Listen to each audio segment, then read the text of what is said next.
Uma pergunta para os comunicadores cristãos. Parte 01, dia 5 de agosto de 2025. O que você quer dizer com este serviço? Êxodo 12, 26. Em uma religião espiritual, tudo deve ser entendido. Aquilo que não é espiritual, mas ritualístico, se contenta com a forma externa. Sob a dispensação judaica, havia uma tendência muito forte nessa direção, mas foi mantida até certo ponto sob controle, sob a fé cristã. Essa tendência não deve ser tolerada de forma alguma. Devemos saber o significado do que fazemos. Caso contrário, não somos lucrados. Não acreditamos na fé do homem a quem perguntaram no que ele acreditava e que respondeu que acreditava no que a igreja acreditava. Pois no que a igreja acreditava e acredita? A igreja acredita no que eu acredito. Bem, mas no que você e a igreja acreditam? Nós dois acreditamos na mesma coisa. Ele não conseguiu se explicar mais. Consideramos tais expressões como a conversa da ignorância e não a linguagem da fé. A fé não sabe, e a fé sabe no que acredita, e pode dar uma razão para a esperança que está em sua mansidão e medo. Com relação à Páscoa, os jovens entre os judeus foram encorajados a fazer esta pergunta a seus pais: o que vocês querem dizer com este serviço? As crianças devem ser encorajadas agora a fazer essas perguntas graciosas. Receio que eles não sejam solicitados a fazê-lo como costumavam ser nos tempos dos puritanos. Depois do sermão, vinha sempre a catequese das crianças quando estavam em casa. E todo pai deveria estar atento, porque ele tinha que perguntar aos meninos e meninas à noite o que eles tinham ouvido. E eles estavam mais atentos do que agora, porque tinham que estar preparados para responder a quaisquer perguntas de seus pais. Cultivem seus filhos o desejo de entender tudo relacionado à nossa santa fé. Neste capítulo, do qual selecionei meu texto, os pais são ensinados a responder a seus filhos. Se o pai é ignorante, uma pergunta de seu filho é inconveniente. Ele encontra sua ignorância exposta e talvez esteja irritado com a criança, que foi o meio inocente de desvendá-lo a si mesmo. Esteja pronto para dizer a seus filhos o que significam as ordenanças do Evangelho. Explique o batismo para eles, explique a ceia do Senhor para eles e, acima de tudo, explicar o Evangelho. E deixe-os saber tanto quanto as palavras podem esclarecer.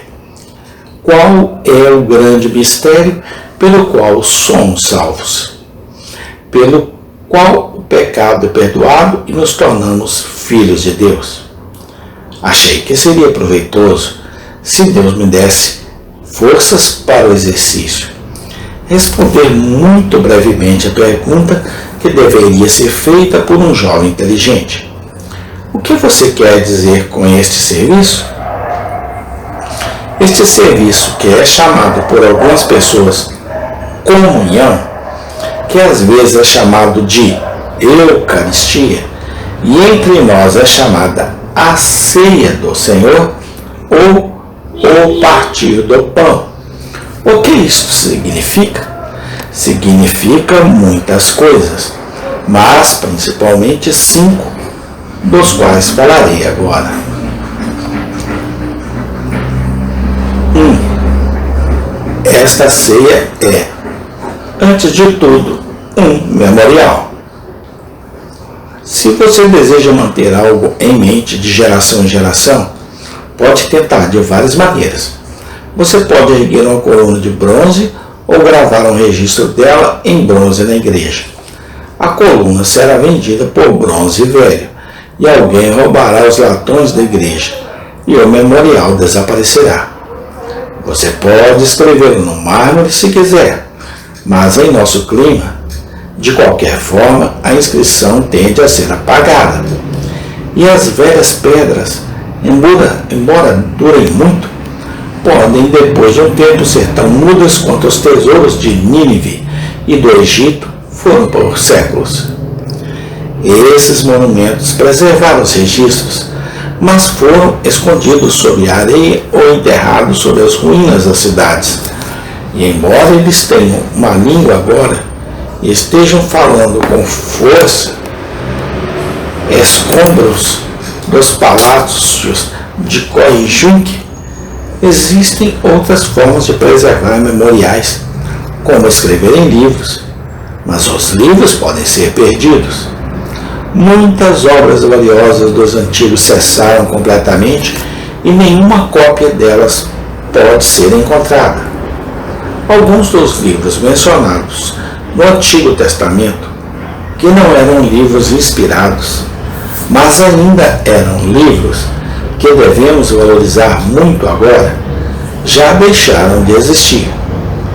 Verificou-se que, em geral, uma das melhores maneiras de lembrar um fato é ter alguma cerimônia relacionada a ele, que deve ser realizada com frequência, de modo a manter o fato na memória. Suponho que Absalão jamais será esquecido. Ele construiu para si um pilar no Vale do Rei. Ele conhecia sua própria história infame e pensou que poderia ser esquecida. Ninguém se importaria se lembrar disso. Então ele construiu um monumento para si, e lá está ele, ou o que é considerado aquele monumento, até hoje. E todo árabe que passa pelo local atira uma pedra nele. Absalão será mais lembrado pela cerimônia de tirar pedras em seu túmulo do que por qualquer registro em mármore. Para direcionar seus pensamentos para algo infinitamente mais elevado, não consigo conceber um método mais seguro e melhor de manter a morte de Cristo em mente do que nos reunirmos, como faremos todas as noites, para partir o pão e derramar o suco da videira em memória de sua morte. Outros fatos podem ser esquecidos. Este nunca pode ser. Sempre à noite, sempre tem uma data certa, e todo primeiro dia da semana, sempre o primeiro sábado na maioria das igrejas, em 10 mil locais de culto, em 10 milhões de cultos ou 20 milhões de cultos, os crentes se reúnem para o partir do pão em memória da cruz e paixão de Cristo, sua preciosa morte e sepultura. Esses grandes fatos nunca podem passar despercebidos. Jesus disse aos seus discípulos: "Fazei isto em memória de mim." Ao obedecer seu comando, você está fazendo o que é mais eficaz em manter. Amém. Tem continuação. Obrigado, Senhor Jesus Cristo. Até aqui o Senhor tem nos ajudado. Amém e amém.